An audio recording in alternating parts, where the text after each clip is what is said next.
Good morning, Radhe Radhe दोस्तों। स्वागत है आपका हमारे आज के ब्लॉग में। कैसे हैं आप सब? उम्मीद है अच्छे होंगे, स्वस्थ होंगे, प्रसन्न होंगे। तो चलिए शुरू करते हैं आज का ब्लॉग। और आज का ब्लॉग शुरू हो रहा है सुबह के 5 बजे से। तो आज है 9 अप्रैल और आज का मौसम तो कुछ अलग ही कहानी सुना रहा है, क्योंकि अचानक से मौसम ने करवट ले ली है। कहीं पर हल्की हल्की बारिश हो रही है तो कहीं पर तेज हवाएं चल रही हैं। मौसम तो एकदम ठंडा हो गया है, एकदम मन को सुकून देने वाला। ऐसा लग ही नहीं रहा है कि ये अप्रैल का महीना है। ऐसा लग रहा है जैसे मार्च का पहला सप्ताह चल रहा हो। मौसम तो एकदम सुहाना हो गया है। गर्मी तो जैसे कहीं गायब ही हो गई है। लेकिन ये ठंडी हवाएं और ये बादलों की गरज किसानों के दिल की धड़कनें बढ़ा रही हैं, क्योंकि खेतों में खड़ी फसल अब पूरी तरह से तैयार है, बस घर आने को है। लेकिन इस मौसम में ये आंधी तूफान और ये बारिश किसानों का कितना ज्यादा नुकसान कर सकती है। 4 महीनों की मेहनत, दिन रात की लगन, और अब जब फसल तैयार हो गई है तो मौसम ने मिजाज ही बदल लिया है। तो किसानों के लिए तो ये मौसम सिरदर्द बन गया है। आम तौर पर लोग अपने घरों में बैठकर इस मौसम का आनंद उठाते हैं, लेकिन एक किसान अपनी पूरी मेहनत उस फसल पे लगाता है। दिन रात की मेहनत, धूप, बारिश, सब कुछ सहने के बाद जब फसल तैयार होती है और तभी मौसम ऐसा आ जाए तो किसानों का तो दिल ही टूट जाता है। किसान के सारे सपने उस फसल पर ही टिके होते हैं। किसान एक एक दिन अपने फसल को देखता है और एक एक सपने बुनता है। और सिर्फ किसान ही नहीं, उसके पूरे परिवार के सपने उसी फसल पर निर्भर करते हैं। न जाने कितनी तैयारियां करके बैठे रहते हैं किसान। किसी को अपनी बेटी की शादी करनी होती है, तो किसी को घर बनाना होता है, और किसी को अपने बच्चों की पढ़ाई के लिए पैसे इकट्ठे करने होते हैं। लेकिन ये प्रकृति उन सबके सपनों पर पानी फेर देती है। और अगर किसान मेहनत करना बंद कर दे, अनाज उगाना बंद कर दे, तो ये सिर्फ उसी के परिवार का नुकसान नहीं है, बल्कि पूरे देश का नुकसान है।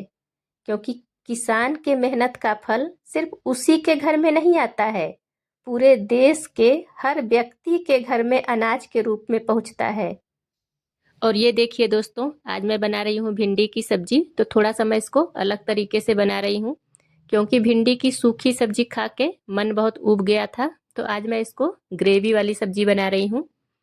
तो कुछ विशेष नहीं, बहुत ही सिंपल तरीके से, बहुत ही कम मसाले में मैं इसको बना रही हूँ, लेकिन फिर भी इसका टेस्ट बहुत अच्छा लगता है, बहुत ही स्वादिष्ट बनता है इस तरह से ये सब्जी। तो आप लोग भी इसको एक बार जरूर बनाकर देखिएगा। और इसमें टमाटर डाल देते हैं तो इसका स्वाद और भी अच्छा हो जाता है। तो मैंने सबसे पहले भिंडी को बड़े बड़े टुकड़ों में काट लिया था। उसकी लंबाई के हिसाब से 2 टुकड़े 3 टुकड़े कर लिए थे मैंने। फिर उसको हल्का सा तेल में फ्राई कर लिया, और आलू को भी मैंने हल्का सा फ्राई कर लिया था। उसके बाद सिंपल जैसे सब्जी बनती है, पंचफोरन मिर्च वगैरह डाल के, और अदरक लहसुन प्याज हरा धनिया ये सब कुछ पेस्ट बनाकर मैंने डाला था।